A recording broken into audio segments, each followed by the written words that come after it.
Roapolo taona ny tantanana ny komina Ambohidratrimo, ny atomboka tamin'ny taona 1977 i Clovis Arthur Rajonasolo. Ny ufana manokana ny amin'izany fitantanana izany mihitsy ny tenany mialoha io fotoana io. Be ny zava-bita raha fampandrosoana ny resahana ary ny avahany tamin'ny komina hafa mihitsy azy izany.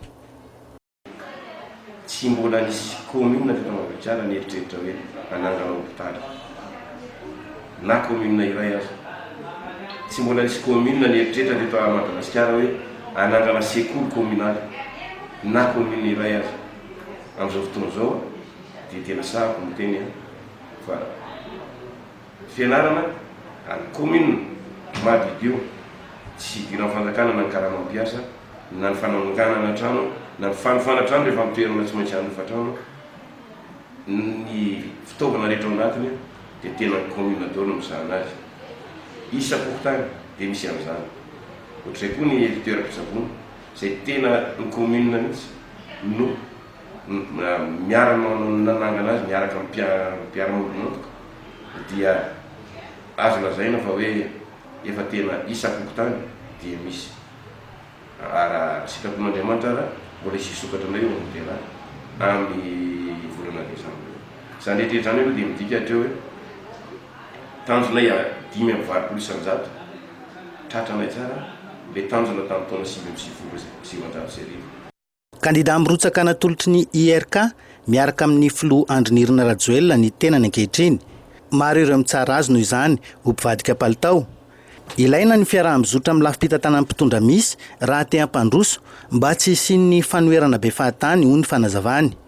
Tsy azo ambara ho fivadihana palitao arak'izany ny fanarahana lokom-pitondrana. Misy teny zay eo amin'ny Baiboly eo, manazany mpitondranareo. Amiko zany aloha ny fahendrena voalohany niza lany hitondra ny tanjom-pirenena atsaika satria ray aman-dreny beriko na iza lany eo. Faharoa manarakaraka an'izany tsara ihany manazava amin'ny olona fa ny olona mivadika palitao, atao hoe mivadika palitao dia toy izao.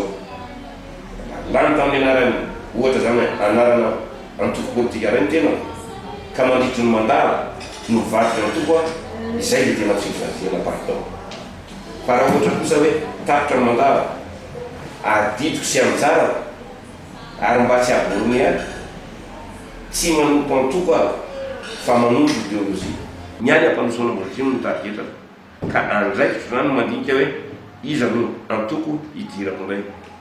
Mialoha mandritra ary aorian'ny fifidianana tsy azo atao ity kandidaty iny mamitaka na mividy vahoaka amin'ny tolotra na foto-drafitrasa omena tsy fohy. Izay natsangana dia tokony hipetraka ho an'ny tanàna sy ny vahoaka fa tsy natao hividianana safidy akory izany.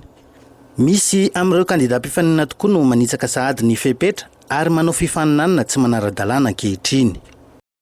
Misy izay manao zavatra amin'ny ataoko hoe mihoatra ny ara-dalàna. Mihoatra ny ara-dalàna satria voalohany indrindra ianao raha hanangana foto-drafitrasa ao anatina komina iray, tsara fantatrao dia izao maka autorisation anao any amin'ilay komina, maka autorisation anao any amin'ny fokotany. Ary indrindra zavatra tena tsy mety dia les concurrence déloyale. Amin'ny fitantanana komina dia misy andraikitra izay tsy azon'ny komina tsapahana mihitsy dia toy ny hoe fametrahana jiro. Io tena singaniko manokana mihitsy. Mbola ho avy moa ny fanadihadiana lalina momba an'izy io. Fa io koa dia mbola concurrence déloyale amin'ny JIRAMA satria zay fandehany eo tsy fantatra fa tokony mbola mifampiresaka amin'ny JIRAMA vao afaka manao an'ilay zavatra. Misy zavatra tena azo lazaina zany fa tena mavezy izy ka tsy hoe zay manan'olona na hoe zay mahitahita no vidiana fa ny fifidianana zany safidim-bahoaka tsy azo lalovina amin'ny zavatra ohatrandreny. Zao dia efa mandeha ny resaka hoe io ngia amin'ny fifidianana fotsiny fa tsoahana io rehefa aoriana amin'ny fifidianana dia azo antsona amin'ny anarako fotsiny raha misy an'izany akanary zany raha vita amin'ny fifidianana. Zay nataonao ho an'ny komina efa foinao ho an'ny vahoaka zay ary rehefa foinao ho an'ny vahoaka tsy hanao mitsony akory zany mijanona anasoavana komina na ho an'ny komina. Fa raha tsy manao zay dia ohatrany tsy fanao zany misy lalàna amin'ny fehan'izany, misy lalàna amin'ny fehan'izany dia ifankahita eto isika